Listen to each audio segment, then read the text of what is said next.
Greetings, everybody, and welcome to another edition of the Metal Command podcast. Tony here with you, and today I am here bringing you an interview with Axel Julius of the band Scanner. Of course, Axel is the founding member of the band. They have a really killer concept album coming out in January of 2024, which I will be reviewing. Putting the review up sometime in January. But I got to tell you, the album is phenomenal. It's absolutely amazing. And I have to give him props for putting out probably one of the most epic records I've ever heard. The whole band is on point. They sound great. And the album is a continuation of the story found on their first album, Hypertrace. They also have a number of reissues coming out. I believe Mental Reservation, Ball of the Damned, and Hypertrace is also being reissued by Rock of Angels Records, and we are going to talk about that as well, plus a lot of other cool stuff. So with that said, here is the interview with myself and Axel Julius of Scanner. Axel, welcome back to the Metal Command show. Doing a face-to-face thing this time. Yes, hello. As opposed to just radio, but a lot of stuff going on with Scanner, some reissues coming out very, very soon, as well as a new album coming out in 2024. So we'll start with the reissues first, because that's what is going to be coming out very soon. And then we'll touch on the album here in a second, but talk about the reissues, because you got three of them that I know of. And obviously, Hypertrace is coming back out, but it's in the conceptual order, which I think is really cool. So let's talk about the reissues you have coming out. Yeah, the reissues are Hypertrace. It's the first album. Then the Mental Reservation and the Ball of the Damned album. Mm-hmm. And I think it's a decision of the record company to make it like this. They could have. As a second album, I could have had Terminal Earth as well, but they choose to have Mental Reservation and Ball of the Damned first. Mm-hmm. So it's not in the order they were out in the past, as they just made a mixture of the first three, and they will make next year, they make the other package with the other three. Sure. So it's their decision. I can't explain it because it's maybe marketing purpose. I don't know. Yeah. Well, Ball of the Damned, I think was actually the first album that I ever listened to that you had done. That was the first Scanner album I had. And, those albums, I don't think have really, that and like Mental Reservation really haven't been available for a while. So maybe that's why they've decided to do that. But I really think it's cool they put Hypertrace in conceptual order. It'll be fun, actually, because aside from making a playlist to make it that way, now you can, when you buy the reissue, you could actually have it in conceptual order. And actually, the first song in that order, to me, is a better beginning song than, to start an album off with in Warp 7. Or maybe it's just because I'm used to listening to the album that way now, but I think it's cool that they did that. Yeah, it's a good decision, and maybe it was for us. It was not so important. After you can do a playlist, and when you have your CD player, you can make the order like you want, mm-hmm. in the right order. But normally we had done that in the past as well for the first issue. But our producer said it's not possible for the vinyl because you had 20 minutes per side. Yeah. For the A side and for the B side, and then the normal order was not possible on this A side for 20 minutes, and so he decided it has to be in another order, and so it coming all this trouble around the concept. Yeah, the concept order, and it's the first time that it's done. I don't know why we did not do that before, because there were some reissues from other companies, but okay, it's the first time they did it right. Right. So let's get on to what, the main topic of what is going on. And you have a new album coming out called The Cosmic Race. So I have now been listening to this album for probably, I would say 2.5 weeks.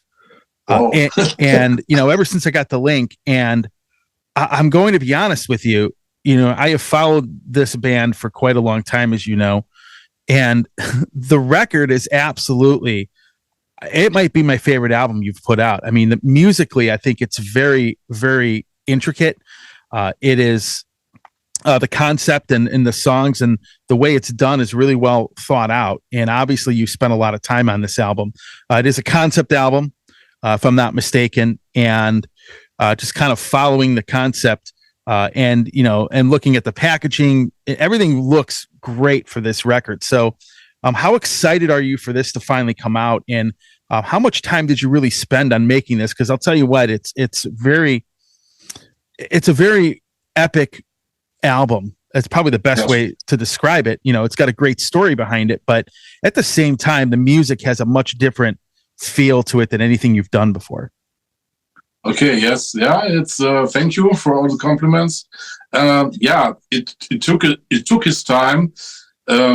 It was the Corona crisis. We started nearly before the crisis, and then coming the crisis, and we had to work on this album. And it was not so easy. So it took us, you may say, 2 years to make the album, and finally it was interrupted by the war in the Ukraine, because there was some hole I was in mentally. I could not work anything. I had to think about what's happened in the world. And so the last song was missing. And after this, I had the power again, the motivation again in 2022. It was that I could finish the whole thing. And so it was, you may say, it was, all in all, it was 3 years work on all this, with mixing, with producing that, etc., and making the master, etc. So it was a long time. Normally we have done this in a maybe short time, in 1 year, but in all the circumstances it was taking that long. Yeah. And normally we did not start. We are not a band starting every year one album per year or something. That's never been with Scanner. It was always that we have 5 years starting again, making songs, etc. Yeah. So now it's, if you say everything is counted, then it's maybe 8 years now between the last album and this one. Yeah, but sometimes it takes time, Sure. Well, I the one thing I've always said about Scanner is every single record that you've ever done has been distinctly different. And I'm not just talking about the fact that, a lot of these albums had different singers, but musically, they have all been much different, in my opinion, than the other ones. And, I always thought it was interesting when I went back and anytime I listen to a new record by a band, I go back and start listening to stuff they did before to sort of compare it.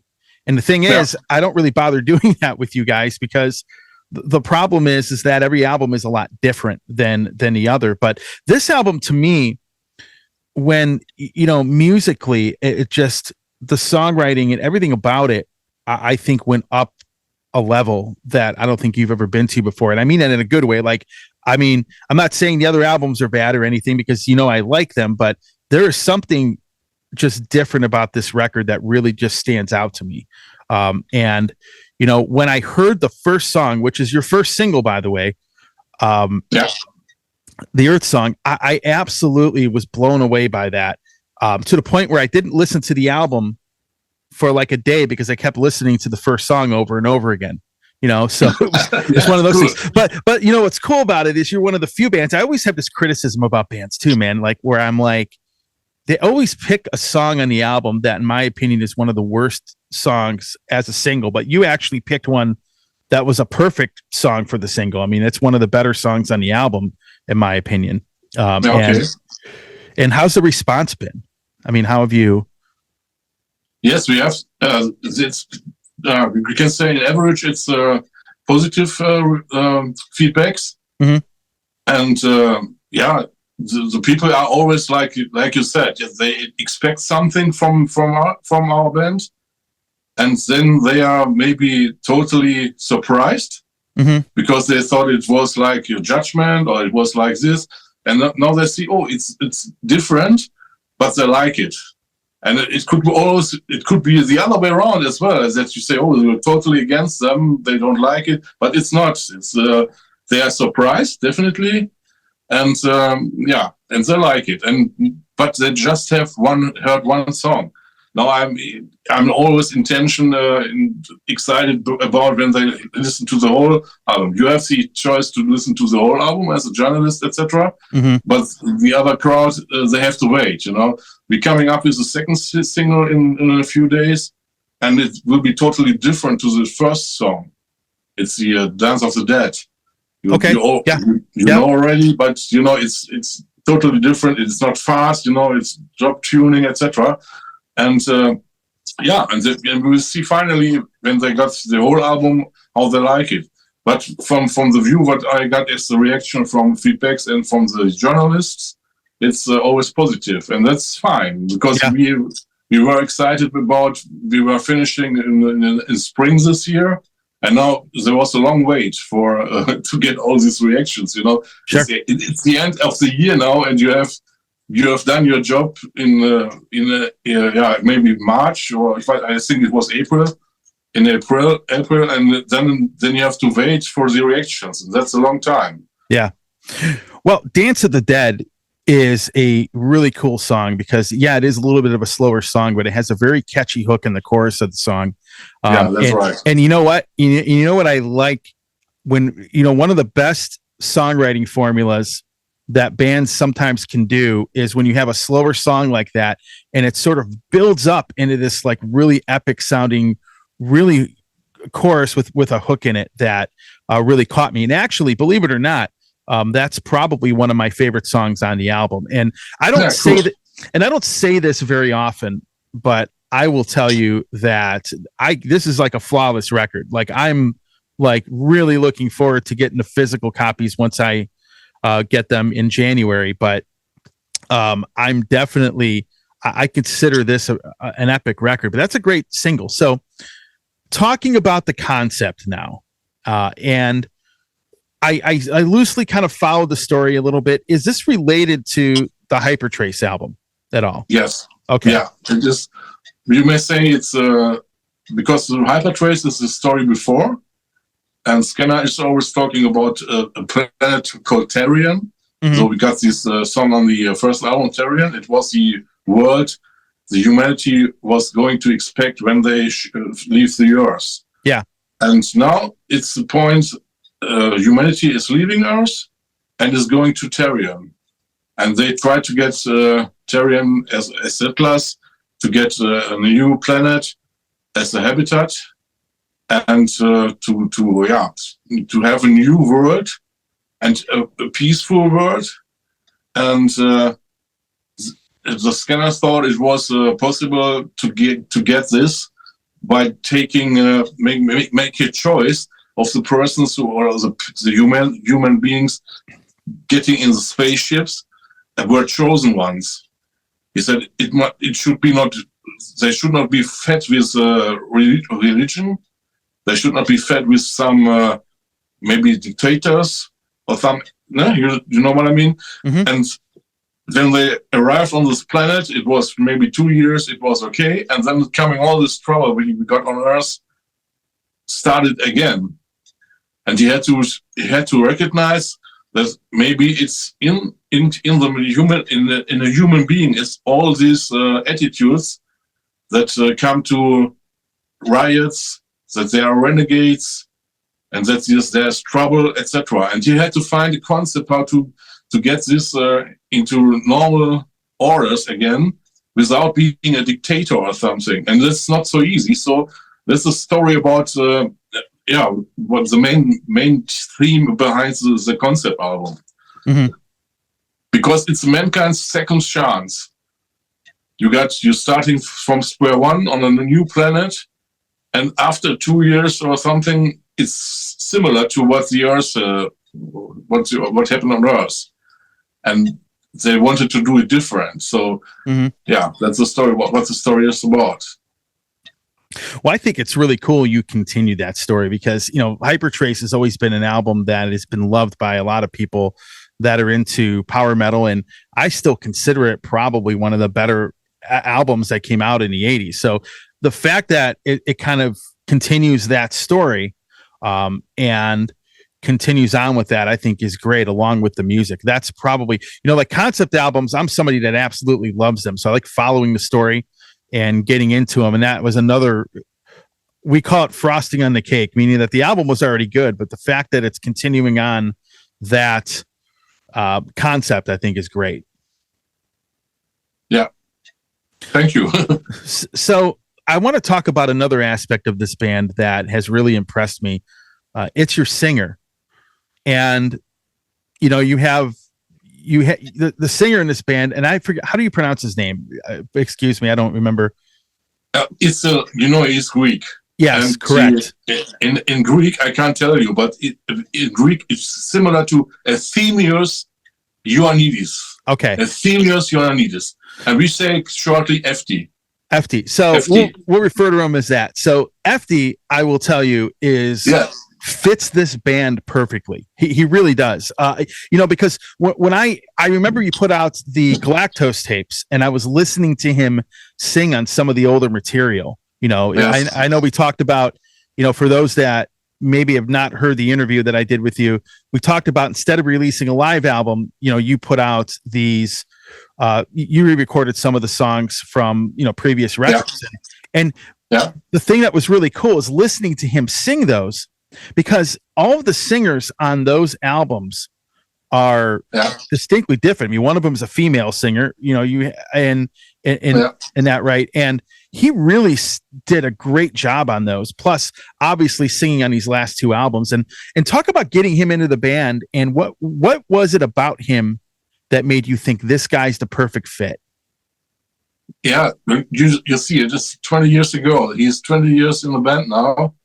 And the decision was, when I heard his voice, he was unexperienced and he had a voice. And I said, okay, we can work with this.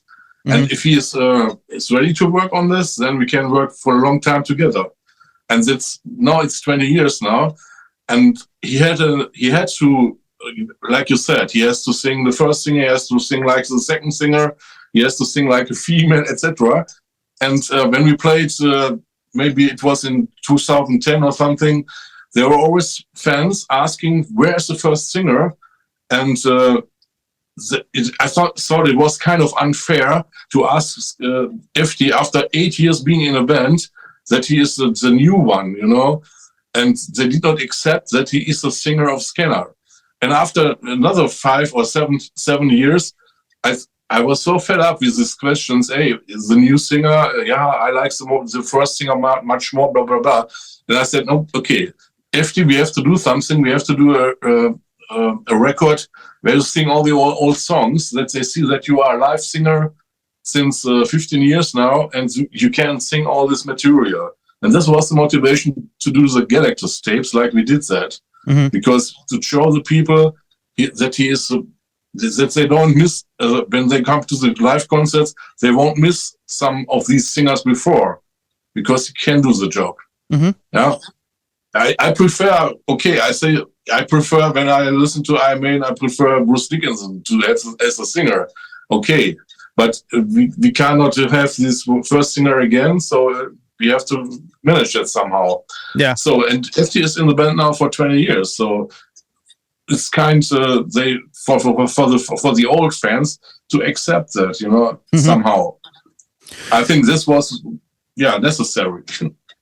And you are right. He's doing that. It's a great job, because it's hard for him. He's always saying, mm-hmm. "Oh, it's so high." For when he's doing the third singer, then they say, "Oh, it's so high." Yeah, and it's hard for him. I don't think his voice sounds that different than, I mean, it does sound a little bit different, but his voice sounds kind of similar to the first singer you had in the band. I mean, it doesn't really sound that far off. Like when I listen to him sing Warp 7, or I just listen to the way his voice sounds, it's really not that much different, in my opinion anyway. Yes, okay, yeah, but he has to work for this, it's mm-hmm. not his natural, normal, feel comfortable singing voice, Every singer has got this comfort zone, mm-hmm. This comfort zone, how he can sing, for example, songs he likes. But if you want to have some special from the singer, you have to say, hey, you have to work on, you have to try to get the next level. And that's hard for a singer, for every singer. It's always to get out of the comfort zone. And to get out of this zone, that you have to have the motivation, and you have you have your power to do this. If you don't want to do that, then you can stay wherever you feel comfortable. But FT did this. He said, okay, I want to work with this. And so he is there where he is. Yeah. I think he's great. And, it's crazy. Like sometimes the guy's been in the band for 20 years, and I still see this happen to Brian Johnson from AC/DC. Oh, he's the new guy, but the guy's been in the band 20 years. You ever notice that? Like it's like a guy's been in the band for 20 years. And there are people that still say, like I said, refer to Brian Johnson as the new singer in AC/DC, and he's been there for 43 years. Right. But I always see that. But at the same time, I think that, you guys have really, really put an album out that was worth the wait, because everybody got put behind schedule. I mean, when you look at everything with COVID, all the tours got pushed back, and when tours get pushed back, albums get pushed back, it just happens. And then musicians were like the last people to go back to work, if you think about it. So yes, that's it. So you have to tour for stuff that you put out 2 years ago, and everyone goes out and tour at once. And it was crazy. I think it's kind of now settling down a little bit. But overall, I think it's good. And, the record label you were with, I want to touch on that a bit, because, I deal with the promotional side of things. And I got to say that, these guys, Rare Rock of Angels Records, has put out some nice packages of stuff. I've gotten a few things from them, from bands that they have signed, obviously. I mean, but, you guys have like a red vinyl, silver, a picture disc, some really cool looking merchandise that, the way that they're putting this record out. And I think they've, I can't go probably a week or 2 days sometimes without an email about you guys. So it's pretty cool. How have you liked being with them so far, and the fact that they're reissuing a lot of your stuff as well? Yeah, it was a decision that has to be done, because as long as we stayed with Massacre Records, all these things did not happen. I was so totally satisfied about the Judgment with Massacre Records release. They did not do what the album could have been reached. Yeah, there was a target and they did not reach it. And I told them that they totally misunderstood what they could do with this album. And before they got this Cosmic Race, I said, I have to change something, because I want a company who's totally behind it, who see that there's a potential and that you can do something with the band, And then they're coming some people to the conclusion to say, hey, try it with Raw Records. They are interested, so why not to do with this? And when I looked to the label, I saw all these things what you mentioned, what they did in the past, and they have a history of 10 years now. Mm-hmm. Last summer, they made Jubilee, was 10 years company existing. And it's what they did in this time, another label would not have reached that, Yeah. And they have bands like Gravedigger here in Germany, etc., Mystic Prophecy, etc., and they're doing good jobs with them. Yeah. And this was, for me, it was not so, I had not to think a lot of times about it to change a label, Yeah. It's not that I want to bash Massacre Records, but, there's just one man sitting, has to do all the work, and maybe sometimes he is overwhelmed by what he has to do, or what he has to do for the job. Yeah, I mean, it is a lot of work to be able to get to everybody that's out there, like media wise, on top of putting together, the album getting released and stuff. And I can speak, and I'm sure the release of your album is going to be similar, but as someone that really is probably almost a lifelong fan of Gravedigger and, even Mystic Prophecy since they started out, the packages and the merchandise that they did for those bands, I can tell you is pretty amazing. I was really impressed with the last Gravedigger album and with the last Mystic Prophecy album. Both of them were good records, but the merchandising aspect of it was fantastic. They really did a great job with that. Yes. I'm all excited. Yeah, that is what I wanted as well. That was the reason why to change the record company. After I was 20 years with Westacre Records. Mm-hmm. Yeah, it was nearly 20 years now. Yeah, and they had their chances, And I think what you like best with Scanner's album was Ball of the Damned, was it? What's that? You said the best album you liked with Skinner was Ball of the Damned by Massacre Records. Well, that was the first album that I got. Yeah, the first. Yeah. Okay, it was your first. Okay. Yeah, and I think all this Mental Reservation and Ball of the Damned, they could have more people to listen to if Massacre had worked more for this, Mm-hmm. Yeah. I mean, those two records came out at a time too where metal really kind of was in a bad state, because I remember Ball of the Damned came out I think the year before I started my radio show. Was it 97 or 98? I don't remember when that came out, but I started the show in 98. I remember getting Ball of the Damned, and I don't think it was all 97. So yeah, I remember discovering Scanner. Make a long story short, I discovered Scanner by just randomly going through the old record library at the radio station. And then I found out you had this album, Ball of the Damned, and you had Ralph Shapper singing on the first song. So I got into that. But I think now that it's being reissued, I think what you might find, and I've seen this happen a lot with bands that put records out in the 90s, that you're going to find more people are going to be checking those records out, in my opinion, from what I've seen, that may not have really paid attention to them. And in our society where most people don't have a huge attention span, they probably haven't even gone back enough to see that. So you're probably going to find some feedback, and they're going to be like, hey, I forgot this album was out, or I never knew it was out. And now they're going to be able to listen to it. And I think it's happened to a lot of bands, actually. Yeah, I think you are totally right. It's exactly like that. Yeah, that's what my hope, Mm-hmm. I think it can be, but I think it's 100% like you said. Mm-hmm. They will how can you say that? They will recover, reissue, discover. Yeah, they will. That's discovering old albums for the first time. I've been there before. Yeah. Now the album cover itself on the Cosmic Race, I think, was really, really well done. Talk a little bit about the concept behind that and who did it, and let's go into the cover, because I think the cover looks great. The cover's phenomenal. It's got a giant black hole in the front, and obviously, that's it. Yeah. It's because when I watch all these covers coming out from science fiction themes, etc., I was a little bored.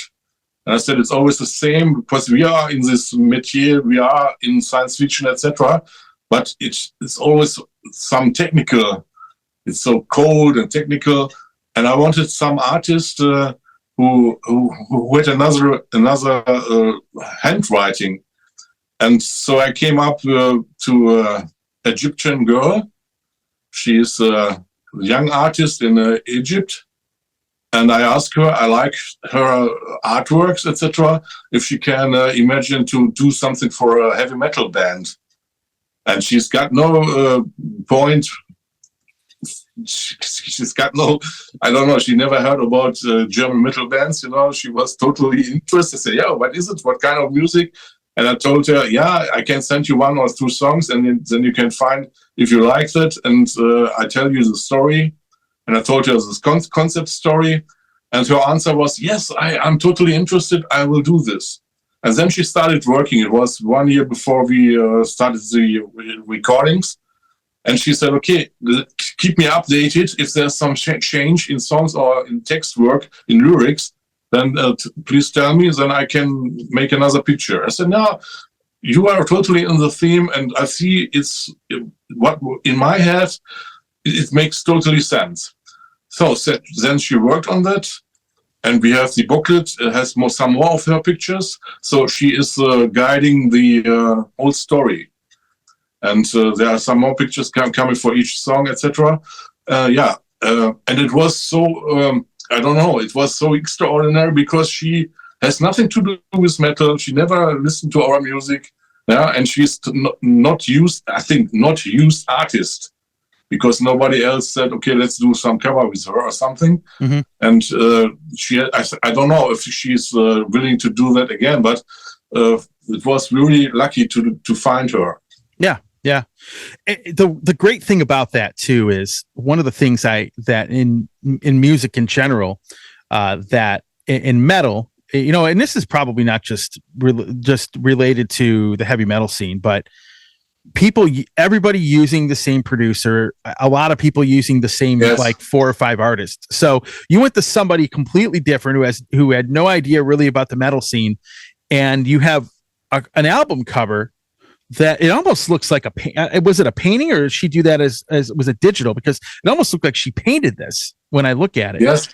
Yes, because she's artist, she's not graphic. Mm-hmm. Don't know if you have a graphic designer or something doing this, and I hate these old. I'm not bashing somebody, but I hate all this bashing with all these graphic designers.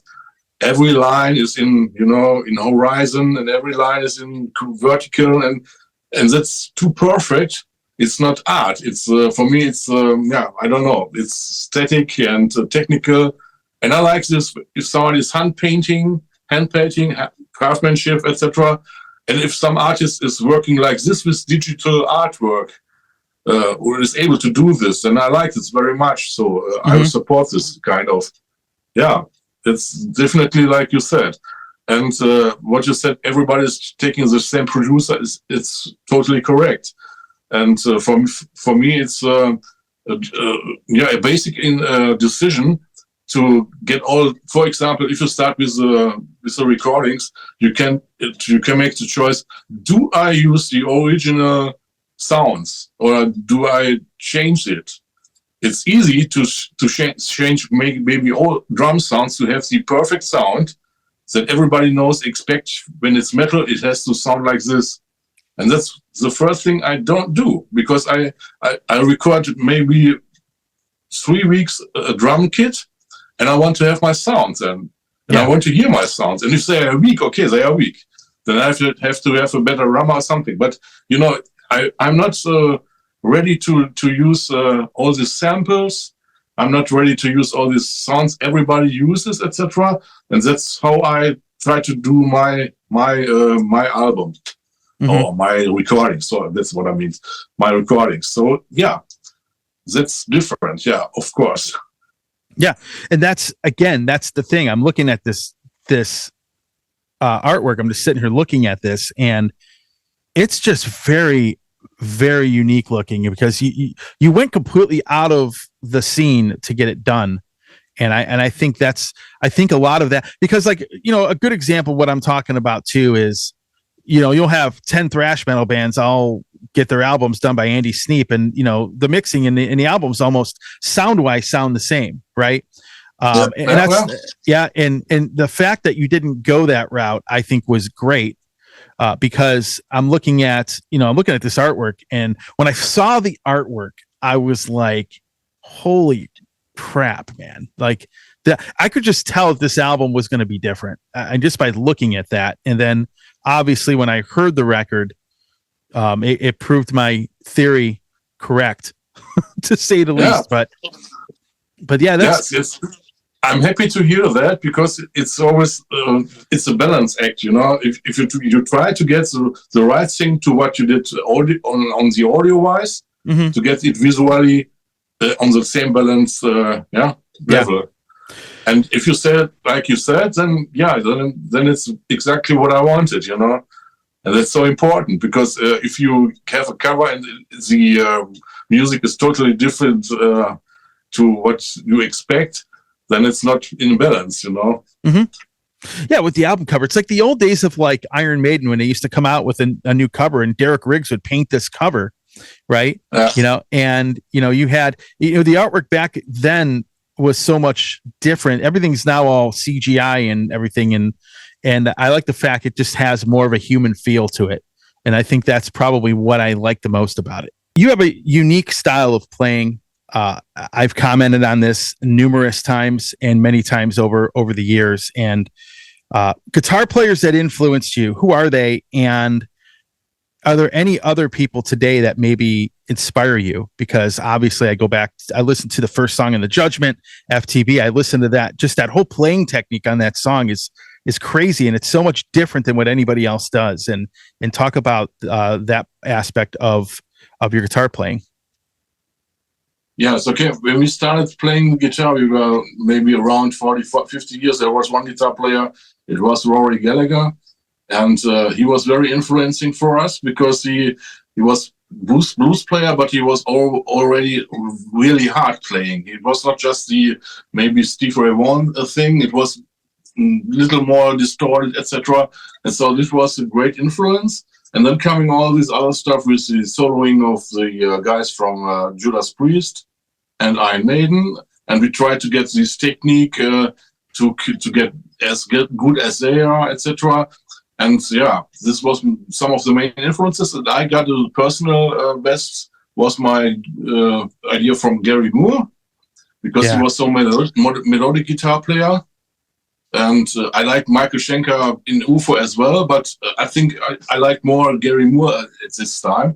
Yeah. And yeah, for example, it was like this. And then coming a real big gap of years, I was not interested in some of the new guitar players playing very fast, because it was so boring. Because I like Yngwie Malmsteen, okay, and I say he is unique, okay, but then coming all this copy from Shabal Records at this time, Shabal Records was it? I don't know. Shrapnel, yeah. Yes, and there were thousands of the guitar players playing this style, etc. And I think it was kind of boring after 10 years. And okay, you get some technique like sweep techniques, etc. You can put on your technique as well, but if you do it always, then it's boring. And for this, I stopped doing to get this in progress. And the other thing is to when Joe Satriani made his soloing with the G3, then I said, okay, if you see all these guitar players who are in the upper lines, then you say, oh, Joe is one of the most underrated guitar players, not because he is in the business, but normally you should give him a statue and say, he's the most melodic, and he's telling something. With every song he is playing, he's telling you something. Yeah. And there's no other guitar player for me who's doing that as well. So that still nowadays, I would say Joe Satriani is one of my favorites. Yeah, and for the shredding, it will stay forever. It will be Yngwie Malmsteen. Yeah. And I have some other guy who's nearly that good, but it's Aldi Meola, but it's not from heavy metal side. It's more the Jesse part, like concert guitar, flamenco, etc. But this is the other guy who I like very much. Yeah, it's interesting you say that, because anytime I ever speak to not everybody, but most of the people from Europe, that are guitar players, like the first two people they always name as their favorite guitar players is Wolf Hoffman and Michael Schenker. And you've named a lot of other people that most of the time I don't ever hear brought up, at least by a lot of the, guitar players in Europe. I normally don't ask that question, but it makes sense that you were into such a diverse group of guys, because if I look at Scanner's catalog, all of these, as I've said before, all of these albums are distinctly different musically. Even the album that you did, which was a lot different sounding, you had a female singer on it. That album was, I think, still very good, but it was definitely a lot different than anything that you had done. And I think that adds, it makes sense to me now that you would have a different style than a lot of the people that I typically encounter.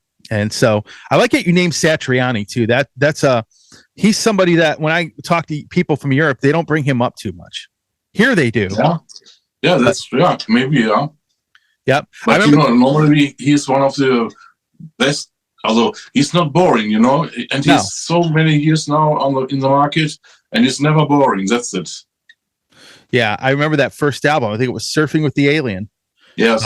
That album, I remember hearing that for the first time when I was younger, and the album blew me away. I mean, it honestly does. I've seen him live, and live that guy is absolutely amazing.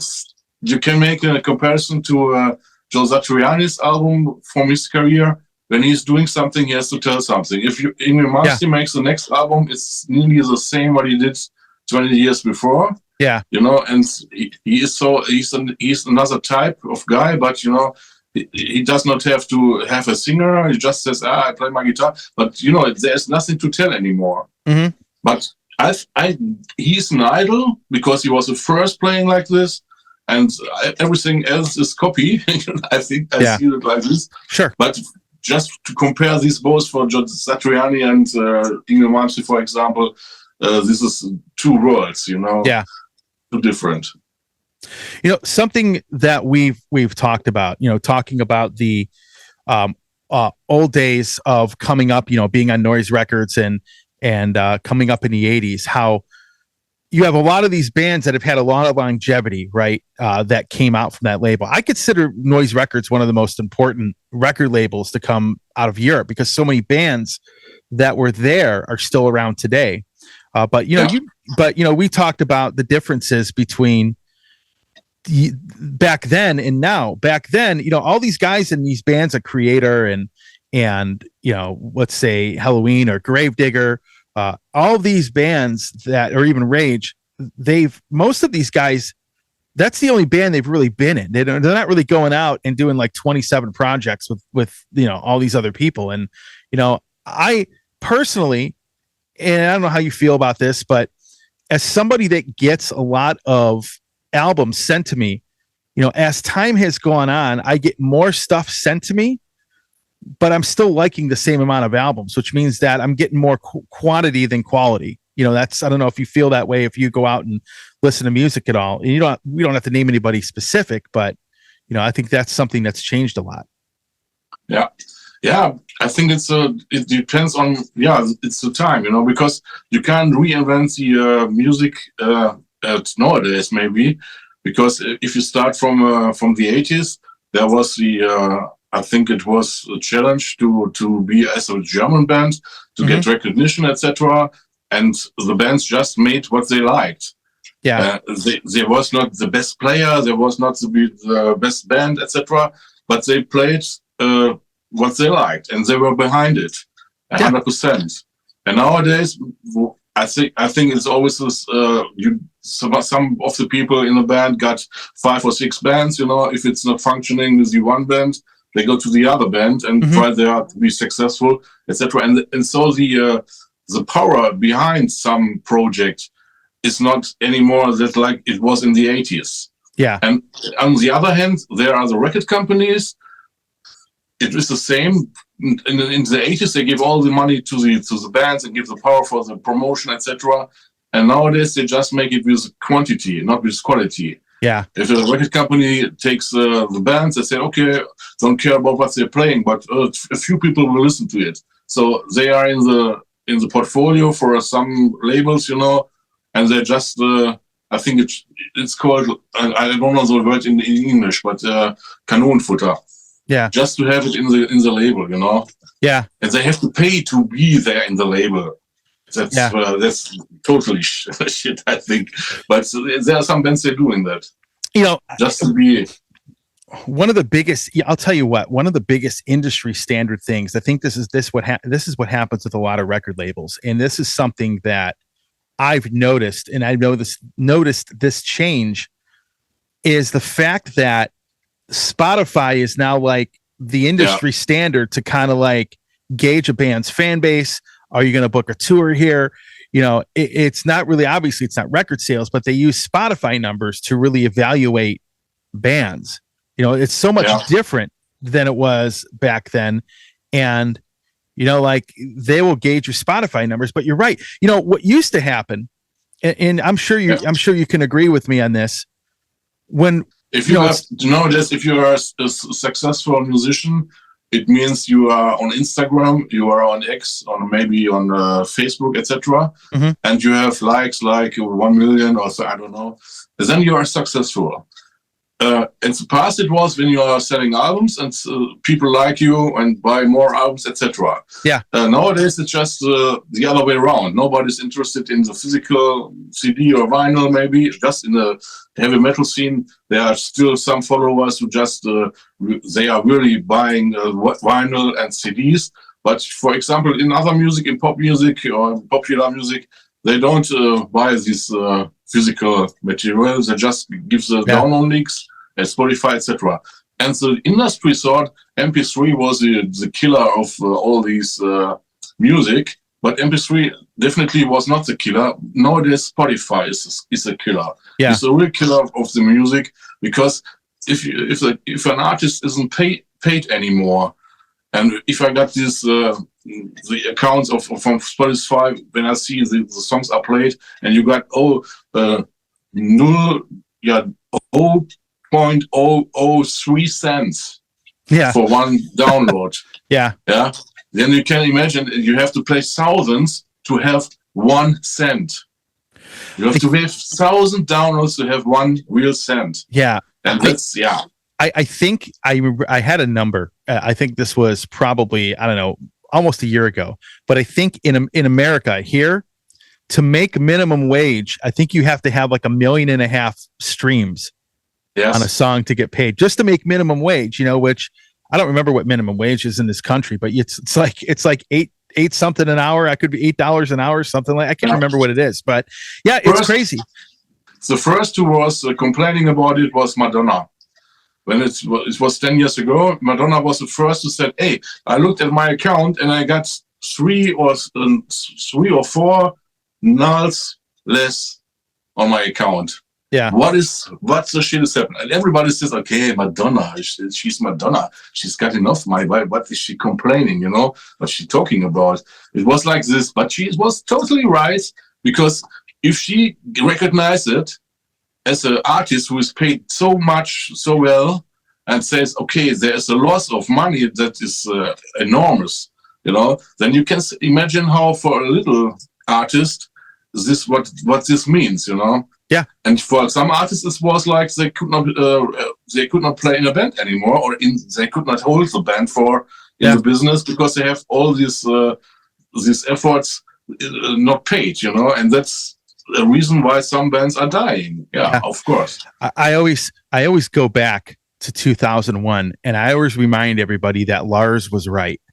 Lars Ulrich, when he complained about how the beginning with the MP3s and stuff, how this was going, if they didn't develop any kind of business model, this would be the downfall of the industry. And, he was correct on that, because he knew the factory in the delivery system for music was in jeopardy, and with Napster and all that stuff. And I remember back then people were like, calling him an a-hole and saying all this stuff here. But reality is, you look at it 20 some years later, he was definitely correct on that.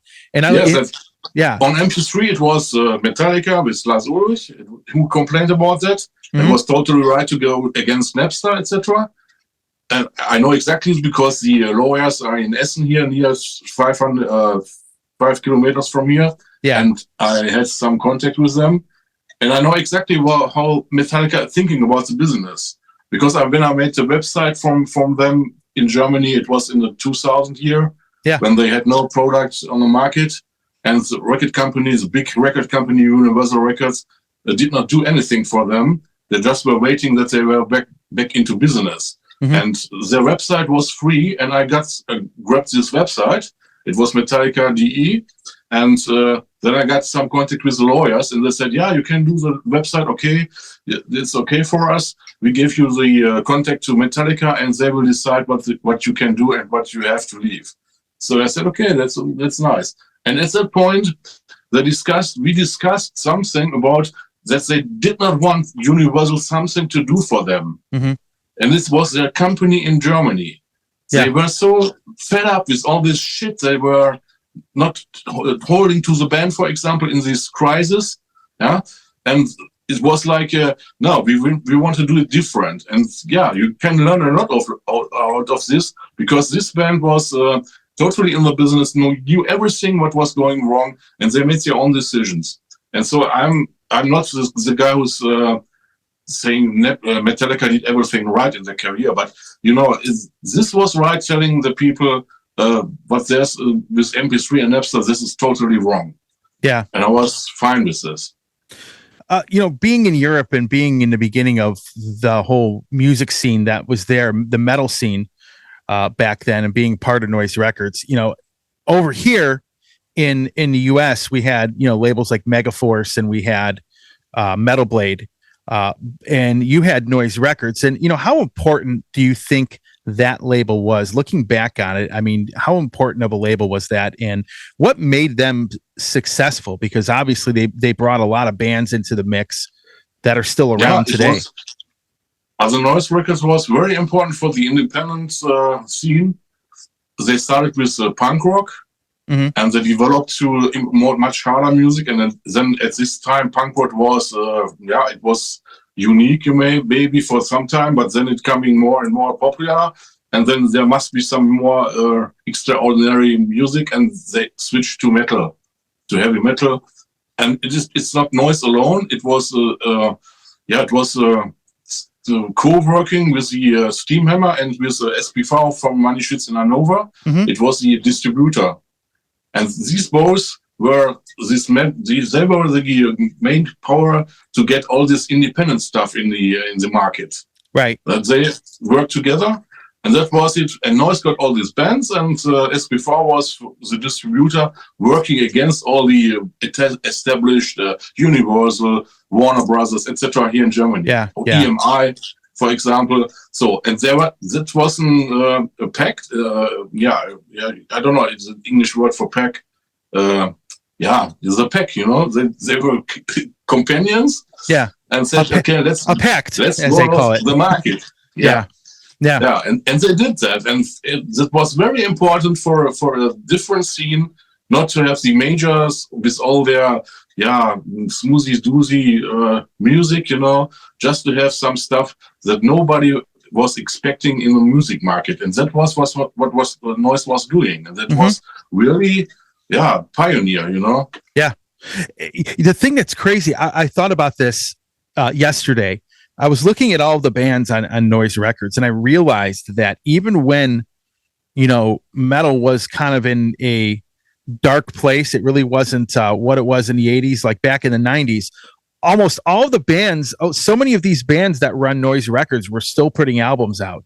All of them, a lot of the ones, a Creator, I think, man, I think I read something about Creator, how they just toured nonstop, and they just kept putting records out, because then, Noise kind of started, I think they ended up getting bought out at some point, but, you had Gun Records in Germany that was putting stuff out back then, and Massacre, obviously. And, it's just one of those things where, a lot of those bands they all stood the test of time, over the course of, that a couple decades. And it just, to me, it was very hard. It always seemed it was very hard for a lot of bands from Germany to really come over here to the States, like the way the Scorpions or Accept might have done, to really get any kind of exposure, to be honest with you. That's right.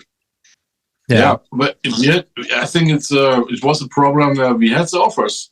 I think it was 20 years ago when we had the offers to play festivals in the US, but we had no idea how to manage that.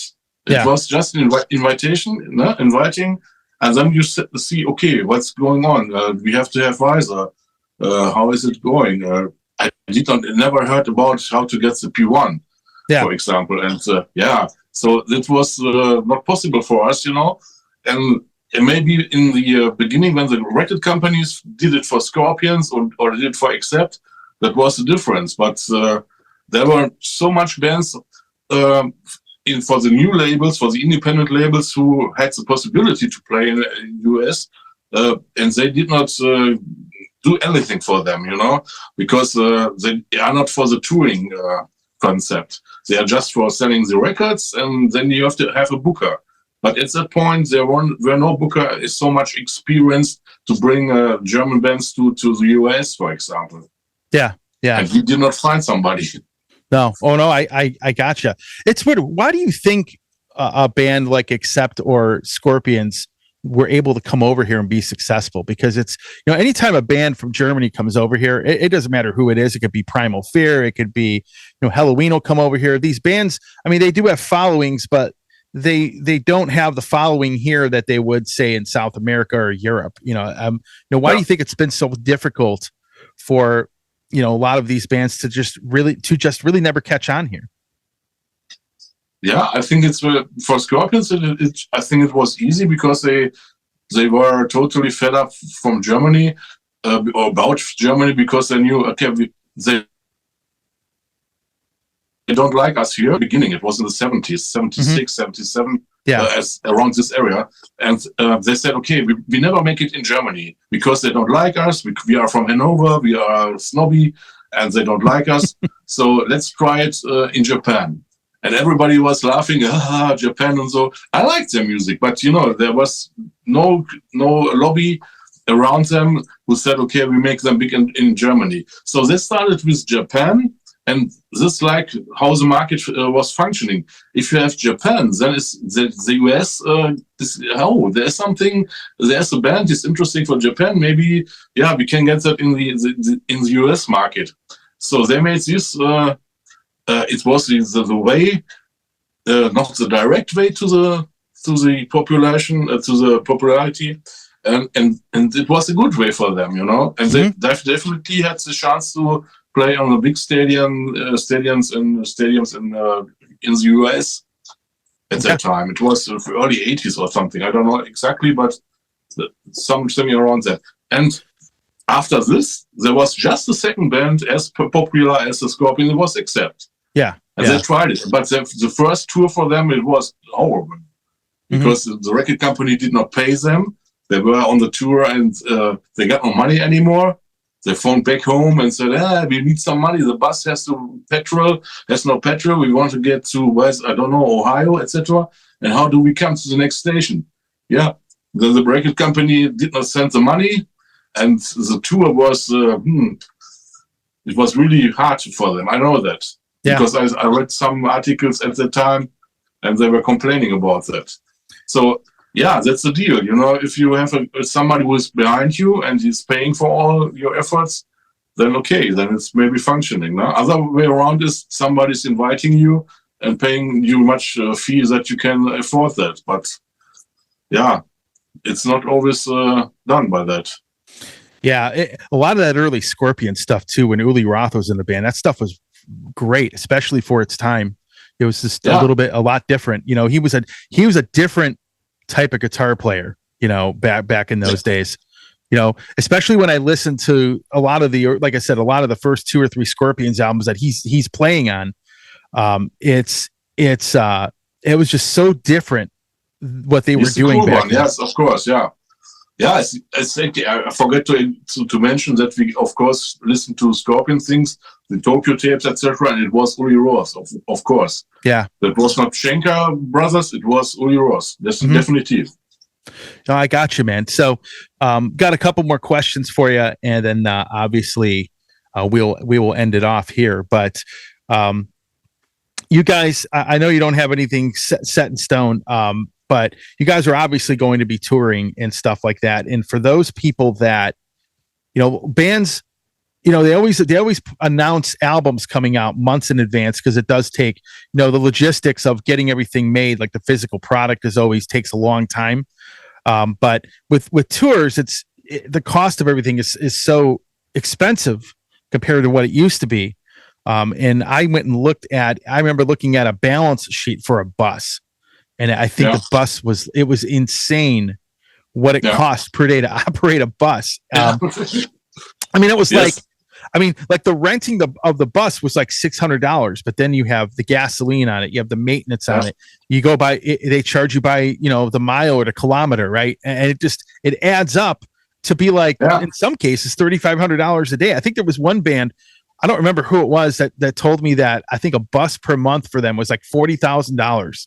Which is nuts. So how difficult is it to plan a tour now as opposed to maybe planning one, when you were touring with the last album, The Judgment? Yeah, it's really hard because, like you told it, the bus, for example, with the driver, you have a driver as well. You have to have a driver, and then it's around the sum, like you said. But in the past it was you can get a bus maybe for 10,000 per month with a driver from with a shit bus, But it's a bus, it's a nightliner, and you have everything what you have for the tour. You don't need a hotel. You can rest in the bus and sleep in the bus. But nowadays, if you want this, they have all these comfortable buses, and they have to pay the driver. They get good money, and so it's not affordable anymore for a small band. And then you go back to what you said to the van, and then but you can't sleep in the van maybe 3 or 4 nights behind. After that's it. Because you need a hotel, for example, after 3 days to have a shower or something, when you can, if it's not possible to go to the club and have a shower. Yeah. So then you have the other problem. If you take this van, then you have to have hotel in every location, etc. So this is always, you are balancing it out. Like, is it working or is it not? And it's really hard today because, everything is more expensive. You have inflation of, I don't know in US exactly, but it's about 7 or 8%. So everything is growing and increasing. Yeah, and that's the problem. Yeah. There's no possibility anymore. The clubs have, with Corona, they have much problem because they had so much losses in these 2 years now, or 3 years nearly. Yeah. And they can't pay the fees for the bands anymore because they said, you can play here, but we have no budget anymore. We can just pay you the half of what we paid 3 or 4 years ago. Mm-hmm. So it's coming all together now. Yeah. Then and I don't know if they do this in Europe, but they do what we call here, they call merch cuts. They take a big chunk of the merchandise that, bands sell. I mean, like to put it the way that somebody put it on my show once, they said bands are traveling t-shirt salesmen, right? Yes, that's it. And that's the only possibility you can earn money for a band. Yeah. Yeah. And then, that's true. That's definitely true. And you feel not comfortable with this, because it's totally other business. Most musicians, and I say it's myself as well, I'm not a salesman.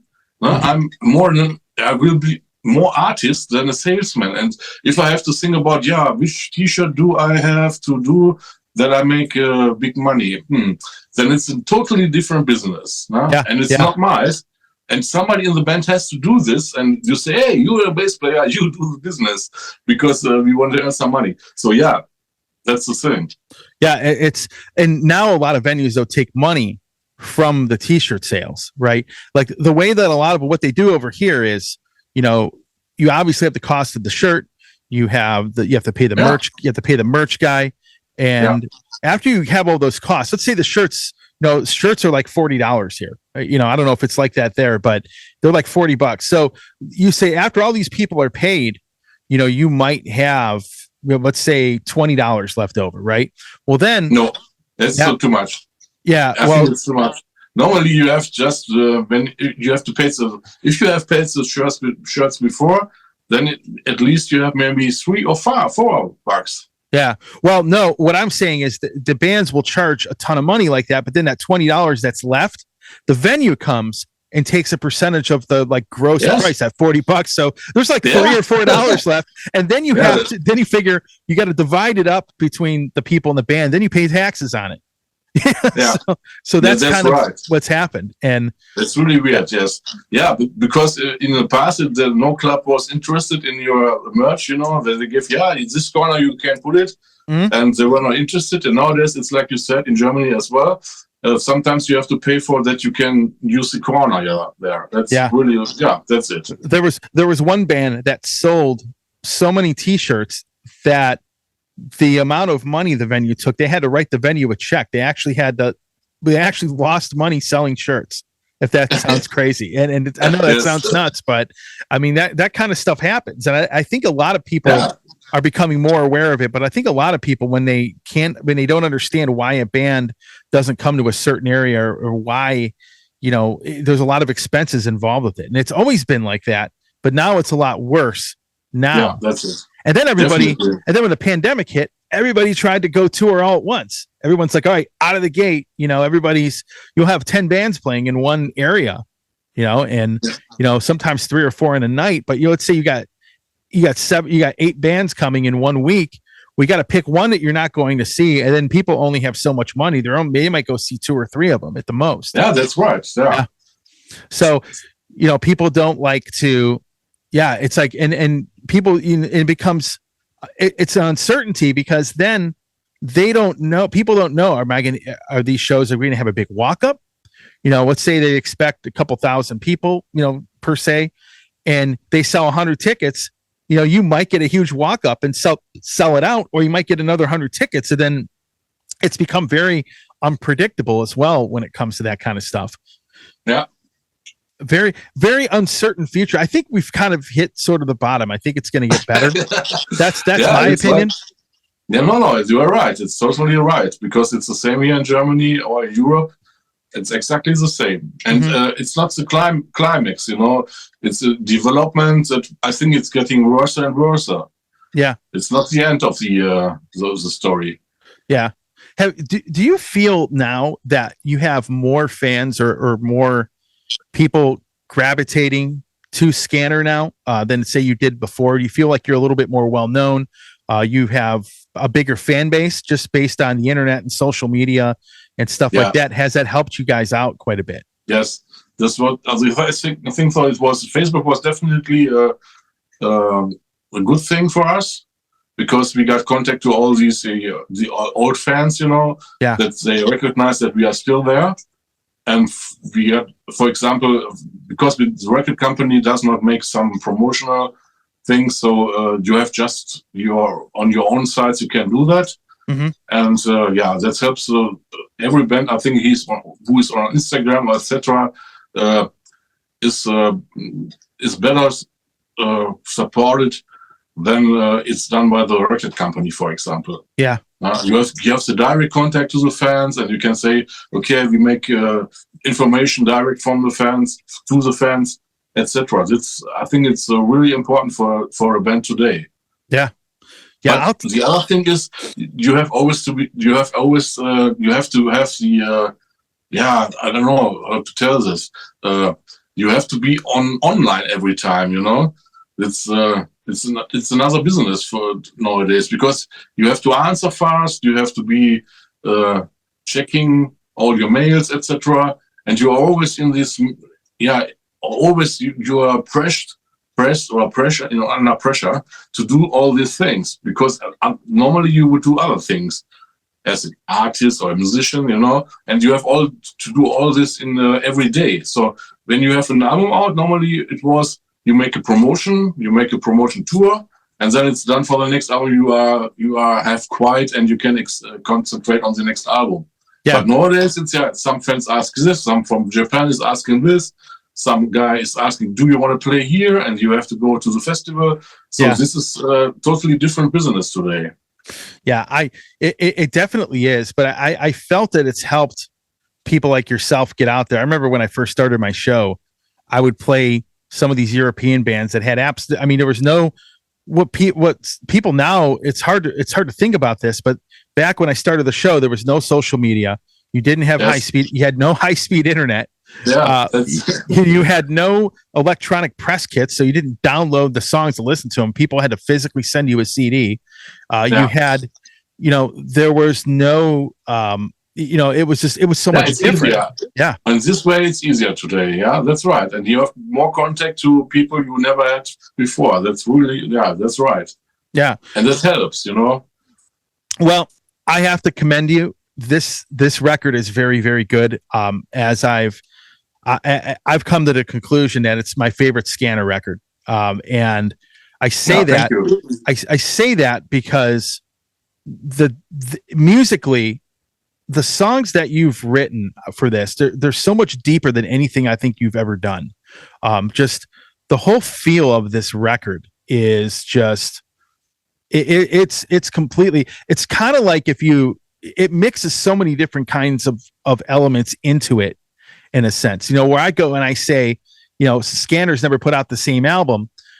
When I listen to the album, all of these songs are so distinctly different from each other, in my opinion, and the album flows really well when it comes to the story and the concept. And that is something that, for me, as somebody that's listened to this band for 20 some years now, that's really big for me. I think that when I go and listen to this album musically, I think it's the best thing you've ever done. Just the songwriting in general.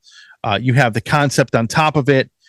It's definitely, the Judgment was really good. I mean, the Judgment is up there as well as one of my favorite records. But I'll tell you what, this one is definitely, it's, when people hear it, they're going to understand what I'm talking about. Yeah, okay, that's really nice to hear. Yeah. Thank you very much. Yeah, but it's maybe because there's so much feeling in. I was not ready, for example, to bring all these feelings in maybe the last album, for example. Yeah. In the Judgment, it was not possible because we got so many different influences from the other members. But this album, it was like, because of the Corona crisis, we could not work so much together. I wrote most of the songs, or I don't know, I think it was all songs. And so I knew I will put all my feelings in this, and I make myself naked, because this is what I think, and it's all in the album. And I think maybe this is what's coming a little bit out of this, that you can feel this. Yeah. That is just thinking about our situation in the world, in the global thinking, what's going wrong on the planet, etc. All this. Yeah. And maybe you can feel that. I think maybe that is the reason.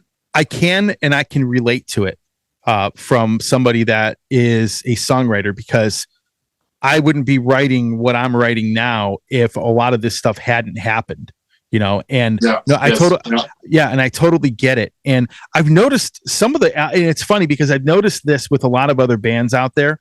Some of these bands are putting out the best albums, in my opinion, they've ever done. And I think a lot of that, when you ask them, hey, what inspired this? And a lot of feelings from the last 3 or 4 years, a lot of that went into writing these records. And it's definitely the time has made something with the people's life, and everybody got his quiet moments in the past three years when he was at home alone, could not meet other people, and then you're coming back to the roots, thinking about why are you here and what's going on. So everybody got some contact with minds or thoughts he never had before. And he has to think about himself maybe, and so you feel it, and you feel depression, you feel melancholy or something, and you say, how can I manage that, and how will it ever end? Coming to an end at the end. That's maybe the most problem, that there was no hope anymore, because it was longer and longer and longer. And so some people were really fed up with all this stuff and said, so I want to go out now, I want to have fun, etc. But the phase, everybody I think has had this phase when it was under quarantine, or when he had to not to go outside to meet other people, etc. And then coming all these thoughts, and when as an artist make something about these themes, what everybody lived by himself, and you are really reflecting it in an album or something, they find it in this. Absolutely. Well, I have one last question for you before I hit stop on the recorder. Any last words to the fans that are going to be checking out this album or checking out this interview? Any last words for them? Yeah, I would enjoy if the people like this album, and as I said before, it's for the band. For the best support is not to make for Spotify downloads, etc., but for example to give some physical sales to us, maybe as a support, with vinyl or CDs.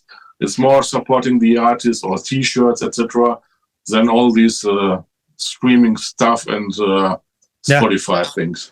I just posted today. I don't know if you saw it. I went and said everybody's posting their Spotify playlist, and I'm like, I've never used it. Yes, yeah, I've read this today. Yeah, I was that's like, right. Yeah, I've never used it. And to give you an idea, the CDs and stuff that I have, I got my phone. If I want to listen to stuff in the car, all the CDs that I've burned into the computer, I actually have in the phone now. I don't even need it, because the other thing about streaming too, I'll say that if you go into a place where you have a bad signal, then you're not getting any music out of it, right? I mean, that's and that happens. It cuts out, kind of like a radio would cut out. So I do it. Yeah, I do it like you do. I have all artists I like. I have my CDs. Yeah, and I listen to it in the studio because I want this perfect sound, like the artist wanted it. And Spotify is reducing sound. Mm-hmm. Spotify sound is always shitty because they have the rates of, I don't know, with kilohertz. They reduce this, and people nowadays listen just to download links and streams. They never know how material normally sounds like. Yeah. MP3 was a little loss, but streaming is 3 times more than MP3 loss, for example. Oh no, I got you, man. Well, hey, this was a lot of fun. I appreciate your time as always, and thank you, Tony. It's going to be a great year for you guys. It was a pleasure, and thank you for all your compliments.